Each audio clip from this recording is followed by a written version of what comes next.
ಬೇರೆ ಏನೂ ಇಲ್ಲ. ಕೂತ್ಕೊಂಡಿದ್ದಾಗ ದೈವಿಕ, ಈಗ ನೋಡ್ತಾ ಇದ್ದೀವಿ ದೈವ ಇಲ್ಲ, ನನ್ನಲ್ಲೇ ನಾನು ಪರಿವರ್ತನೆ ಮಾಡ್ಬೇಕು, ಅದೇ ಕ್ರಿಯೆ ಅಷ್ಟೇ. ಈಗ ಊಟ ಮಾಡ್ಬೇಕು, ಅದು ಕ್ರಿಯೆ. ಹೊಟ್ಟೆ ಒಳಕ್ ಹೋದಾಗ ಅದೇನ್ ಬೇಕಾದ್ ಮಾಡ್ತದೆ.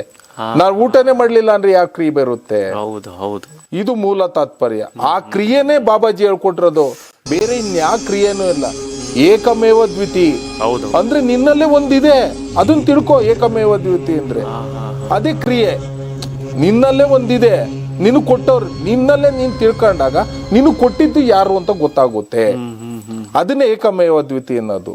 ಅದನ್ನ ಬಾಬಾಜಿ 2000 ವರ್ಷ ಏನ್ ಹಿಮಾಲಯದಲ್ಲಿ ಏನ್ ಇದ್ ಮಾಡ್ತಾರೋ, ಅಲ್ಲಿ ಈ ಒಂದು ಋಷಿಗಳು ಮುನಿಗಳು ಏನು ಪ್ರಥಮದಲ್ಲಿ ಬಂದಿದ್ರೋ, ಇವರೆಲ್ಲ ಸೂಕ್ಷ್ಮ ಶರೀರ ಇದಾದಾಗ ಅವ್ರು ಹೋಗಿ ಕೈಲಾಸದಲ್ಲಿ ಅಲ್ಲಿ ಸೇರ್ಕತ್ತಾರೆ. ಹಿಮಾಲಯದಲ್ಲಿ ಅವ್ರ ಹತ್ರ ಕೆಲವೊಂದೆಲ್ಲ ಇದಾಗುತ್ತೆ. ಮೂಲ ಅಲ್ಲಿ ಕ್ರಿಯೆ ಬಗ್ಗೆ ಆಲೋಚನೆ ಎಲ್ಲ ಪೂರ್ವ ಸಿದ್ಧತೆ ನಡೀತದೆ. ಋಷಿಗಳಿಗೆ ಮುನಿಗಳಿಗೆ ಪ್ರಥಮ ಸಿದ್ಧತೆ ನಡೆಯೋದು ಯಾರಿಂದ? ಬಾಬಾಜಿಯಿಂದ ನಡೆಯುತ್ತೆ.